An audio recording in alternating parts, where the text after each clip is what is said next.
할렐루야. 오늘은 바이블타임 85페이지 에가 2입니다. 예레미야서 에가 2장 말씀입니다. 본문 요약을 함께 보시겠습니다. 예레미야 에가 2장은 바빌로니아 군대의 예루살렘 공격 배후에서 일하시는 하나님과 극심한 굶주림으로 자식을 삶아 먹어야 하는 유다 백성들의 비극을 언급한다.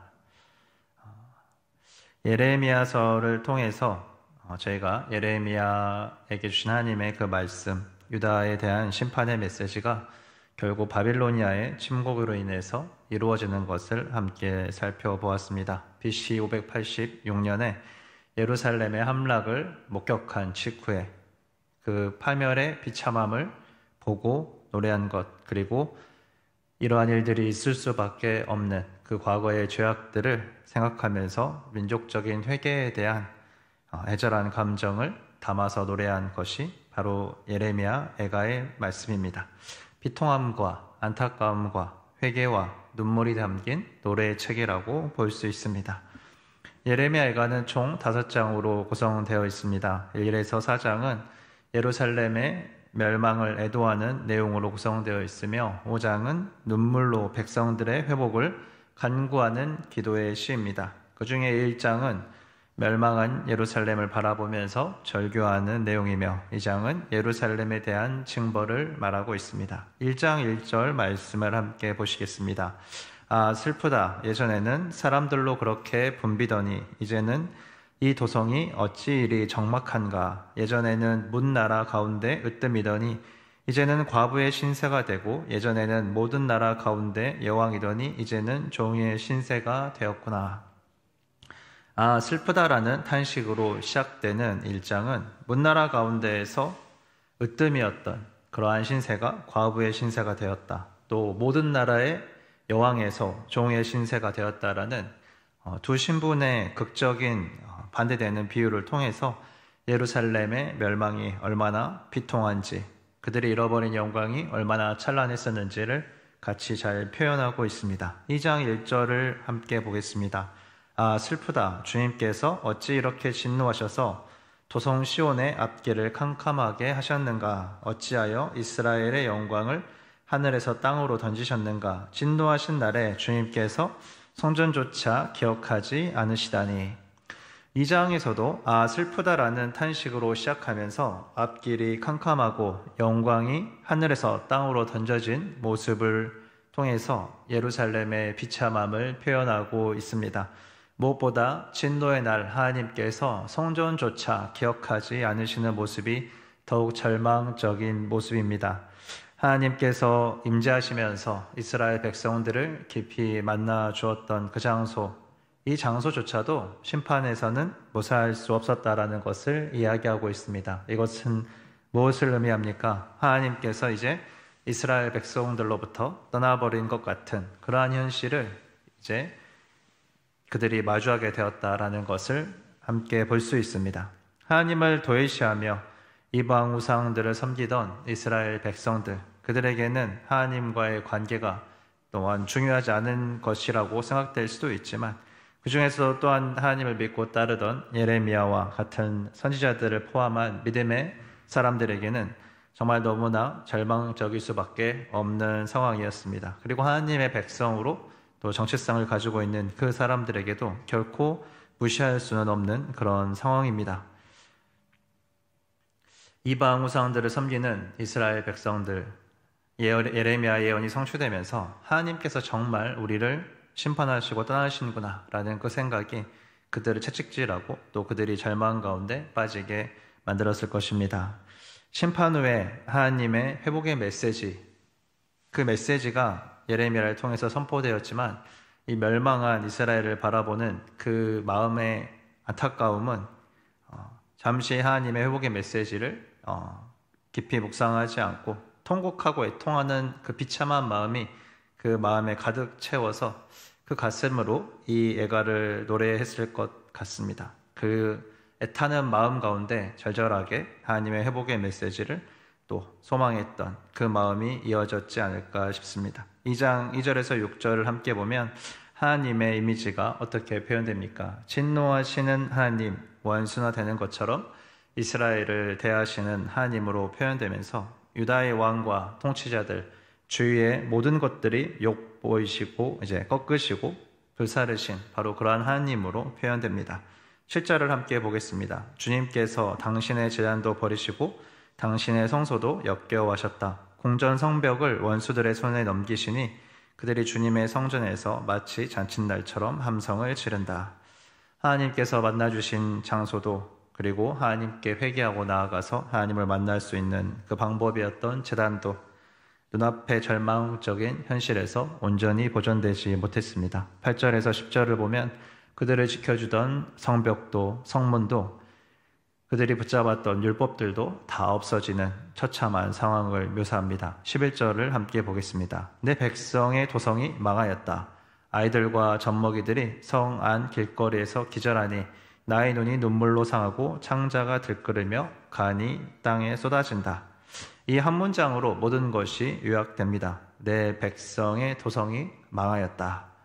예루살렘은 망해버렸습니다. 하나님의 언약이 있었던 곳인데 망해버렸습니다. 주님께서는 보이지 않는 것 같고 주님께로 나아갈 수 있는 길도 사라지고 원수처럼 그들을 징벌하시는 하나님과 그들이 의지했던 성벽들도 다 사라져버린 이 상황, 예레미야의 눈에 눈물이 너무 많이 흘러서 상해버렸고 창자가 들끓으며 간이 땅에 쏟아지는 것 같은 그렇게 애간장이 끓는 그런 괴롭고 처절한 애통한 마음을 표현합니다. 아이들은 어머님의 품에서 먹을 것과 마실 것을 찾다가 숨지고 지나가는 모든 나그네들은 예루살렘을 보면서 손뼉을 치며 빈정대면서 예루살렘을 비웃습니다. 이것이 바로 그들이 더없이 아름다운 성이요 온 누리의 기쁨이라고 하던 그 성인가 라고 말입니다. 원수들도 이를 갈며 빈정댑니다. 우리가 그를 삼켰다. 이것이 바로 우리들이 기다리던 그날이 아닌가. 우리가 이제 드디어 그것을 보았구나.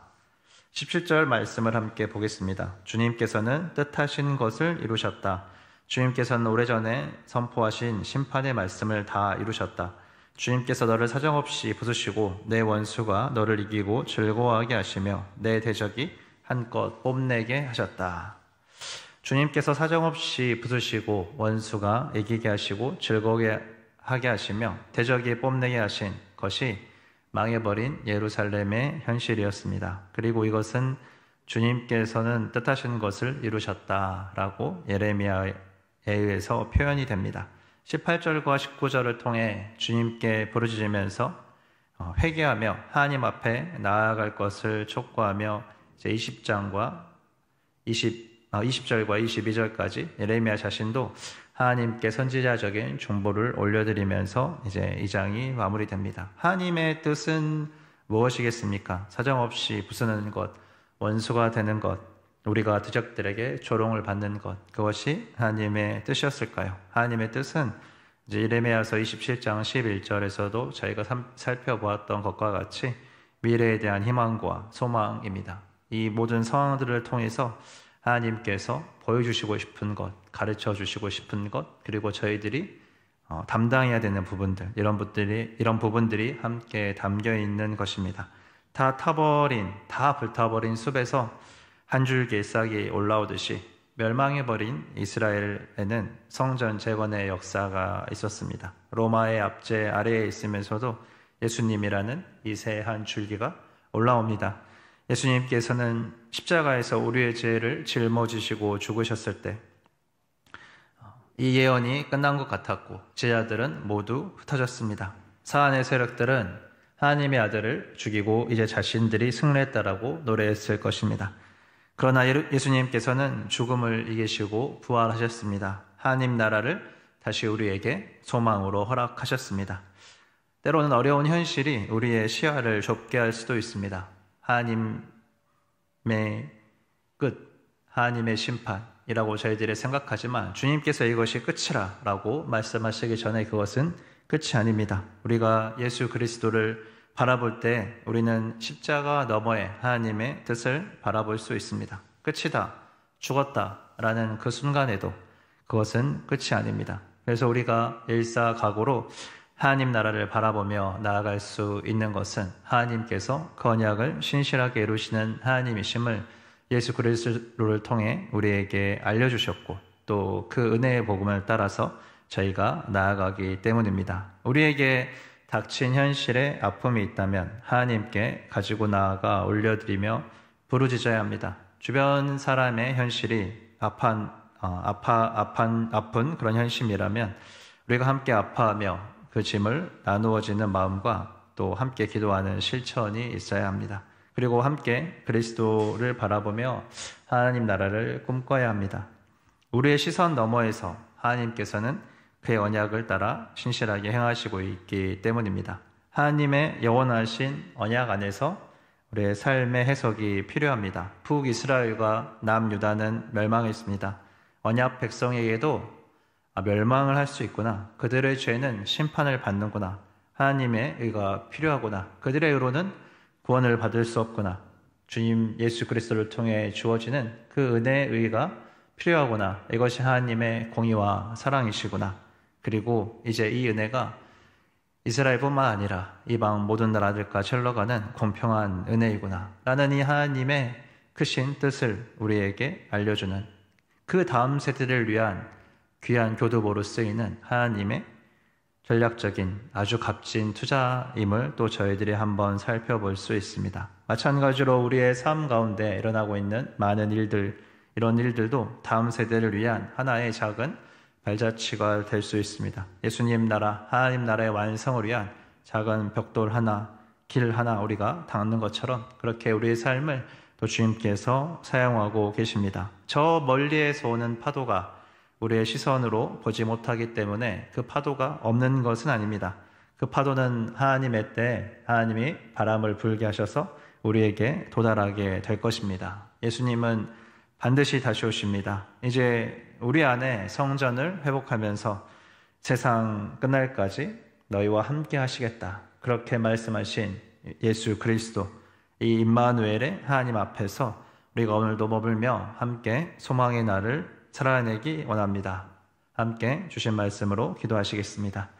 사랑이 풍성하신 아버지 하나님 감사합니다. 하나님 주님 앞에 우리가 현실을 해석할 때 우리가 원했던 것, 또 우리가 바랬던 것, 우리 앞에 절망적인 것들로 주님 우리가 현실을 해석할 때가 많지만 하나님 우리가 예수 그리스도 우리에게 주어주신 주님의 은혜의 복음과 부활과 영원한 하나님 나라의 소망을 바라보며 그 안에서 하나님 우리가 우리의 삶을 해석할 수 있도록 도와주시고 우리가 마땅히 기도해야 될 것들, 마땅히 행해야 될 것들을 이 시간들 가운데 행할 수 있도록 은혜 허락하여 주시옵소서. 특별히 다음 세대를 향해 아버지 하나님 우리의 삶이 드려지며 또 주님 우리가 귀한 한 걸음의 믿음의 발자취를 남길 수 있도록 우리 삶을 주님 앞에 드리게 하여 주시고 함께 주님 힘을 내서 이 길을 걸어갈 수 있도록 서로 격려하며 기도하며 세워지는 귀한 공동체 될 수 있도록 주님 은혜를 허락하여 주시기를 간절히 기도합니다. 하나님께서 신실하게 행하시며 이루어 가실 그 일들을 기대합니다. 우리가 오늘 하루도 그리스도 안에서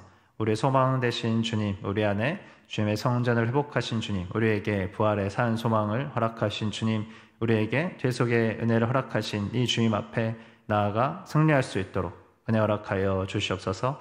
감사드리고 예수 그리스도의 이름으로 기도하였습니다. 아멘.